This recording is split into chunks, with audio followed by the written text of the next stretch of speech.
എല്ലാവർക്കും നമസ്കാരം. Commerce ഗൈഡിന്റെ online ക്ലാസ്സിലേക്ക് എല്ലാവരെയും സ്വാഗതം ചെയ്യുന്നു. സ്റ്റാറ്റിസ്റ്റിക്കൽ അസിസ്റ്റന്റ് ഗ്രേഡ് 2 എക്സാമിന്റെ ഡേറ്റ് ഒക്കെ അടുത്തുകൊണ്ടിരിക്കുകയാണ്. അപ്പൊ ഇനിയുള്ള ദിവസങ്ങളിൽ കൊമേഴ്സ് സിലബസ് എന്നുള്ള ഓരോ മൊഡ്യൂളിലെയും പ്രധാനപ്പെട്ട മൾട്ടിപ്പിൾ ചോയ്സ് ക്വസ്റ്റ്യൻസ് നമ്മൾ ഡിസ്കസ് ചെയ്യും. ഇന്നത്തെ ക്ലാസ്സിൽ കൊമേഴ്സ് സിലബസിലെ രണ്ടാമത്തെ മൊഡ്യൂളായ ഇൻട്രൊഡക്ഷൻ ടു അക്കൗണ്ടിങ്ങിലെ പ്രധാനപ്പെട്ട മൾട്ടിപ്പിൾ ചോയ്സ് ക്വസ്റ്റ്യൻസ് നമ്മൾ ഡിസ്കസ് ചെയ്യാം. ഓക്കെ, അപ്പൊ ഒന്നാമത്തെ ചോദ്യം: dash is the art of recording, classifying and summarizing in a significant manner and in terms of money, transaction and events which are in part a list of a financial character and interpreting the result thereof. അതായത് അക്കൗണ്ടിങ്ങിന്റെ definition ആണ് ഇവിടെ തന്നത്. അത് important ആണ് കേട്ടോ. അതായത് നമ്മൾ basic of accounting പഠിക്കുമ്പോൾ അക്കൗണ്ടിങ്ങിന്റെ ആ ഡെഫിനേഷൻ നിങ്ങൾ നിർബന്ധമായിട്ടും അറിഞ്ഞിരിക്കാം. ഓക്കെ, അപ്പൊ ഇവിടെ ആൻസർ വരുന്നത് അക്കൗണ്ടിങ് ആണ്. Accounting is the art of recording, classifying and summarizing in a significant manner and in terms of money, transactions and events which are in part a list of a financial characters and interpreting the result thereof. Clear ആയിട്ടുണ്ടാവുമല്ലോ അല്ലെ? Okay, then അടുത്ത നോക്കൂ. Any form of accounting which enable a business to be conducted more efficiently can be regarded as dash accounting. അതായത് മൂന്ന് types of accounting ആണ് നമുക്ക് പ്രധാനമായിട്ട് അറിഞ്ഞിരിക്കേണ്ടത്. ഒന്ന് ഫൈനാൻഷ്യൽ അക്കൗണ്ടിങ്, രണ്ടാമത്തത് കോസ്റ്റ് അക്കൗണ്ടിങ്, മൂന്നാമത്തത് management accounting.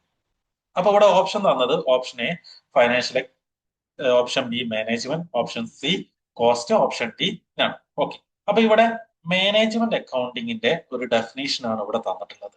Any form of accounting which enable a business to be conducted more efficiently.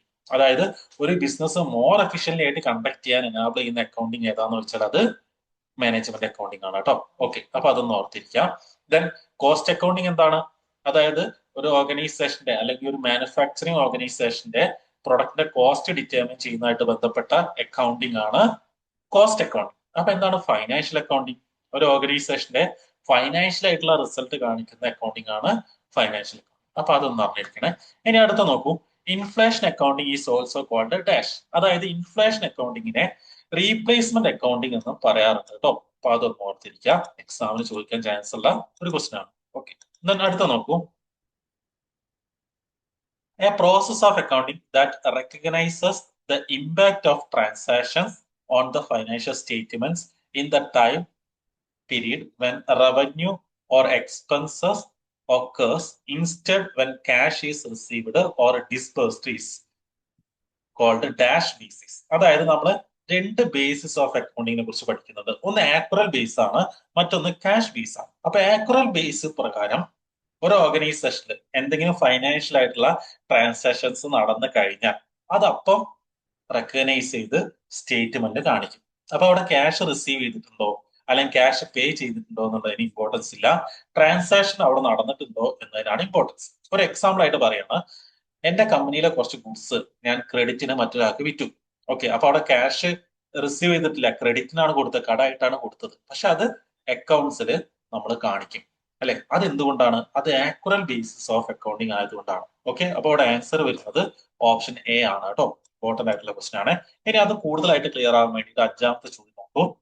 A process of accounting where revenue and expenses recognition would occurs when cash is received or disbursed is called dash. Option A cash, option B accurate, option B none, option D A and B. അതായത് ഒരു ഓർഗനൈസേഷന്റെ cash receive ചെയ്തതിന്റെ basis അല്ലെങ്കിൽ cash pay ചെയ്തതിന്റെ ബേസിലാണ് revenue എക്സ്പെൻസും recognise ചെയ്യുന്നതെങ്കിൽ അത് ഏത് ബേസിസ് ഓഫ് അക്കൗണ്ടിങ് ആണ്? അത് ക്യാഷ് ബേസിസ് ഓഫ് അക്കൗണ്ടിങ് ആണ് കേട്ടോ. ക്ലിയർ ആയിട്ടുണ്ടാവുമല്ലോ അല്ലെ? ഓക്കെ, ഇപ്പോ സെയിൽസ് നടന്നു, ക്യാഷ് കിട്ടി, അപ്പൊ എന്ത് ചെയ്യുന്നു? അത് റെക്കോർഡ് ചെയ്യുന്നു. അപ്പൊ അത് ക്യാഷ് ബേസ്ഡ് അക്കൗണ്ടിങ് ആണെന്നുള്ള കാര്യം ഒന്ന് ഓർത്തിരിക്കുക കേട്ടോ. മനസ്സിലാവുന്നുണ്ടല്ലോ അല്ലെ? ക്യാഷ് ബേസും അതേപോലെ തന്നെ ആക്യുറൽ ബേസും ഒന്ന് അറിഞ്ഞിരിക്കുക. അടുത്ത ചോദ്യം നോക്കൂ. Dash they are the present obligations arising from past event. It also arise when an asset is created or acquired. Option A asset, option B liabilities, option C equities. അതായത് ഒരു ഓർഗനൈസേഷന്റെ പാസ്റ്റ് ഇവന്റിൽ നിന്നുണ്ടാവുന്ന ഒബ്ലിഗേഷൻസ്, അതായത് ബാധ്യതകളെ എന്താണ് പറയാ? Okay, അല്ലെങ്കിൽ it also arise when an asset is created or acquired. അതായത് ഒരു asset വാങ്ങി അല്ലെങ്കിൽ അക്വയർ ചെയ്തു, അപ്പോഴും ഒരു ഒബ്ലിഗേഷൻസ് ഉണ്ടാവാം. അല്ലെങ്കിൽ ഓർഗനൈസേഷന് പാസ്റ്റ് ഇവന്റ് നിന്നും ഒബ്ലിഗേഷൻസ് ഉണ്ടാവാം. അപ്പൊ അതിനെ പറയുന്ന പേര് ലയബിലിറ്റീസ് എന്നാണ് കേട്ടോ. ഓക്കെ, ക്ലിയർ ആവുന്നുണ്ടല്ലോ? ബാധ്യത എന്നൊക്കെ നമ്മൾ പറയാറുണ്ടല്ലോ. ഓക്കെ, അപ്പൊ അതിന്റെ ഒരു ഡെഫിനിഷൻ ആണ് അത് എന്ന് അറിഞ്ഞിരിക്കാം. ഇനി അടുത്ത ചോദ്യം,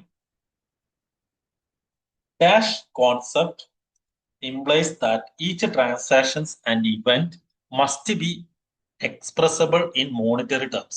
Option A, money measurement. Option B, business entity. Option C, going concern. Option D, none. അതായത് അക്കൗണ്ടിങ് കോൺസെപ്റ്റ്സ് ഇമ്പോർട്ടന്റ് ആണ്, എക്സാമിന് ചോദിക്കാൻ ചാൻസ് കൂടുതലാണ്. അപ്പൊ അതിലൊരു കോൺസെപ്റ്റ് ഇവിടെ തന്നിട്ടുണ്ട്, അത് ഏതാണെന്നാണ് ഐഡന്റിഫൈ ചെയ്യാൻ പറഞ്ഞത്.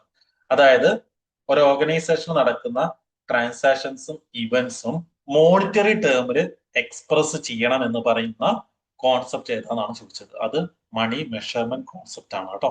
ഓക്കെ, ഇമ്പോർട്ടന്റ് ആണ്. ഓക്കെ, ദെൻ 10ാമത്തെ ചോദ്യം നോക്കൂ. Dash implies that A business is separate and distinct from the person who owns or control it. Option A, money measurement. Option B, business entity. Option C, going concern. Option D, none. Important ആയിട്ടുള്ള ഒരു ചോദ്യമാണ് കേട്ടോ, ഒരുപാട് തവണ എക്സാമിൽ ചോദിച്ചിട്ടുള്ള ഒരു ചോദ്യമാണ്. അതായത് ബിസിനസ് യൂണിറ്റും ബിസിനസ് ഓൺ ചെയ്യുന്ന ആളും രണ്ടും സെപ്പറേറ്റ് എൻറ്റിറ്റി ആണ് എന്ന് പറയുന്ന കോൺസെപ്റ്റ് ഏതാണെന്നാണ് ചോദിച്ചത്. ഏതാണ്? ബിസിനസ് എൻറ്റിറ്റി കോൺസെപ്റ്റ് ആണ് അല്ലെ. അപ്പൊ ബിസിനസ് എൻറ്റിറ്റി കോൺസെപ്റ്റ് പ്രകാരം ബിസിനസ്സും ബിസിനസ്മാനും രണ്ടും സെപ്പറേറ്റ് എൻറ്റിറ്റി ആണ്. ക്ലിയർ ആയിട്ടുണ്ടാവല്ലോ? അപ്പൊ അതൊന്ന് ഓർത്തിരിക്കാം. അടുത്ത നോക്കൂ. Dash concept tells that to recognise revenue it has to be realised. Option A, accrual concept. Option B, matching concept. Option C, realisation concept. Option D, none. അതായത് ഒരു ഓർഗനൈസേഷന്റെ റവന്യൂ, അതായത് വരുമാനം എപ്പോഴാണ് റെക്കഗ്നൈസ് ചെയ്യുക, അത് റിയലൈസ് ചെയ്യുമ്പോഴാണ് എന്ന് പറയുന്ന കോൺസെപ്റ്റ് ഏതാണെന്നാണ് ചോദിച്ചത്. അത് റിയലൈസേഷൻ കോൺസെപ്റ്റ് ആണ് കേട്ടോ. ഓപ്ഷൻ സി ആണ് കറക്റ്റ് ആയിട്ടുള്ള ആൻസർ. മനസ്സിലാവുന്നുണ്ടല്ലോ അല്ലെ? അപ്പം അക്കൗണ്ടിങ് കോൺസെപ്റ്റ്സ് ഇമ്പോർട്ടന്റ് ആണ്. എല്ലാ കോൺസെപ്റ്റും ഒന്ന് പഠിച്ചു നോക്കുക, എക്സാം ചോദിക്കാൻ ചാൻസ് കൂടുതലാണ് കേട്ടോ. പിന്നെ അടുത്ത് നോക്കൂ. Bad debts account is a dash account. Option A, real, personal, nominal, D, number. അതായത് 3 ടൈപ്സ് ഓഫ് അക്കൗണ്ട്സിനെ കുറിച്ച് നമ്മൾ പഠിച്ചിട്ടുണ്ടായിരുന്നു. റിയൽ അക്കൗണ്ട് ഉണ്ട്, പേഴ്സണൽ അക്കൗണ്ട് ഉണ്ട്, നോമിനൽ അക്കൗണ്ട്. അപ്പൊ ഈ ബാഡ് ഡെബ്റ്റ്സ് എന്ന് പറയുന്ന ഒരു അക്കൗണ്ട് ഈ ഏത് കാറ്റഗറിയിലാണ് വരിക എന്നാണ് ചോദിച്ചത്. അത് നോമിനൽ അക്കൗണ്ട് ആണ് കേട്ടോ. ഓക്കെ, അതൊന്ന് പഠിച്ചു വെക്കണേ. Bad debts account nominal account ആണ്.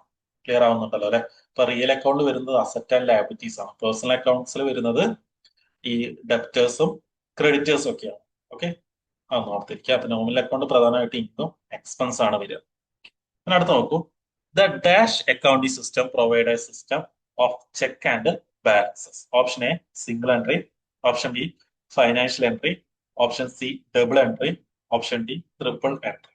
അതായത് ഏത് ടൈപ്സ് ഓഫ് അക്കൗണ്ടിംഗ് സിസ്റ്റത്തിലാണ് ചെക്സും ബാലൻസും ഒക്കെ പ്രൊവൈഡ് ചെയ്യുന്നത്? ഓക്കെ, അത് double entry system of accounting ആണ് കേട്ടോ. ഓപ്ഷൻ സി ആണ് കറക്റ്റ് ആയിട്ടുള്ള ആൻസർ. then അടുത്ത് നോക്കൂ. It means that cash is received by business from proprietor. It result in the immediate receipt of cash. Option A, Anthony commenced business with rupees 10,000. Option B, bought goods for cash rupees 2,000. Option C, charged commission to Chandler rupees 100. Then option D, sold goods for cash rupees 1,000. അതായത് ഇവിടെ കുറച്ച് transaction തന്നിട്ടുണ്ട്. അതിൽ ഏത് ട്രാൻസാക്ഷനിലാണ് ബിസിനസ്സിലേക്ക് businessman fund invest ചെയ്തു എന്ന് മീൻ ചെയ്യുന്നത്? ഓക്കെ, ഇവിടെ ആൻസർ വരുന്നത് ഓപ്ഷൻ എ ആണ് കേട്ടോ. Antony commenced business with rupees 10,000. ഇതൊരു ട്രാൻസാക്ഷൻ ആണ്. എന്താ ഇതിന്റെ അർത്ഥം?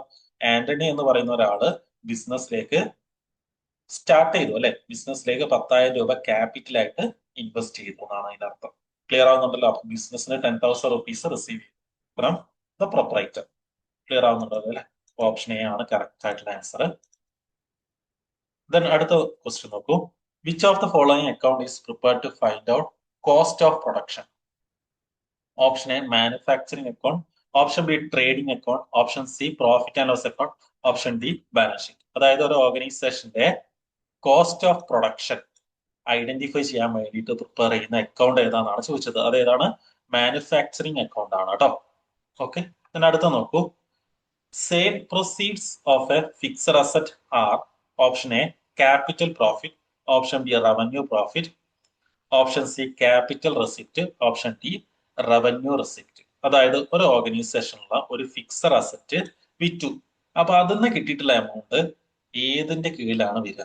ഓക്കെ, അപ്പൊ അവിടെ ആൻസർ വരുന്നത് ക്യാപിറ്റൽ റെസിപ്റ്റ് ആണ് കേട്ടോ. ക്ലിയർ ആവുന്നുണ്ടല്ലോ? ഓക്കെ, അതൊന്നും കൂടി ക്ലിയർ ആക്കി തരാം. അതായത് ഇപ്പൊ ഒരു ഓർഗനൈസേഷൻ, ആ ഓർഗനൈസേഷൻ വിൽക്കാൻ പോകുന്ന ഗുഡ്സ്, അപ്പൊ ഏതെങ്കിലും ഒരു പ്രൊഡക്റ്റ് ആണെന്ന് വിചാരിക്കുക, അപ്പൊ ബുക്സ് ആണെന്ന് വിചാരിക്കുക. അപ്പൊ ആ ബുക്സ് വിറ്റതിലൂടെ ആ ഓർഗനൈസേഷന് കിട്ടുന്ന വരുമാനം എന്ന് പറയുന്നത് റവന്യൂ റെസിപ്റ്റ് ആയിരിക്കും. ക്ലിയർ ആവുന്നുണ്ടല്ലോ? ഓക്കെ. പക്ഷെ ആ ഓർഗനൈസേഷനിലുള്ള ഒരു പഴയ ഒരു ഫേർണിച്ചർ ആ ഓർഗനൈസേഷൻ വിറ്റു, അപ്പൊ അതിലൂടെ കുറച്ച് ക്യാഷ് കിട്ടി, അത് ക്യാപിറ്റൽ റെസിപ്റ്റ് ആണ് കേട്ടോ. ഓക്കെ, അപ്പൊ ക്യാപിറ്റൽ റെസിപ്റ്റ് എന്താണെന്നും റവന്യൂ റെസിപ്റ്റ് എന്താണെന്നുള്ളതും നിങ്ങൾ മനസ്സിലാക്കാം. ഓക്കെ, പിന്നെ അടുത്ത ചോദ്യം, preliminary expenses are an example of option A capital expenditure, option B revenue expenditure, option C deferred revenue expenditure, option D capital losses. അപ്പൊ ഒരു ഓർഗനൈസേഷന്റെ പ്രിലിമിനറി എക്സ്പെൻസ് ഏതിന്റെ എക്സാമ്പിൾ ആണെന്നാണ് ചോദിച്ചത്? ഡെഫേർഡ് റവന്യൂ എക്സ്പെൻഡിച്ചറിന്റെ എക്സാമ്പിൾ ആണ് പ്രിലിമിനറി എക്സ്പെൻസ് കേട്ടോ. അപ്പൊ അത് അങ്ങനെ തന്നെ ഒന്ന് പഠിച്ചു വെക്കുക, എക്സാമിന് ചോദിച്ച ചോദ്യമാണ്. ക്ലിയർ ആവുന്നുണ്ടല്ലോ അല്ലെ? അപ്പൊ ഇത്രയും കാര്യങ്ങളാണ് നമ്മൾ ഇന്നത്തെ ക്ലാസ്സിൽ ഡിസ്കസ് ചെയ്യുന്നത്. കൂടുതൽ ക്വസ്റ്റ്യൻസ് നമ്മൾ വരുന്ന ക്ലാസ്സിൽ ഡിസ്കസ് ചെയ്യും. Okay, thank you.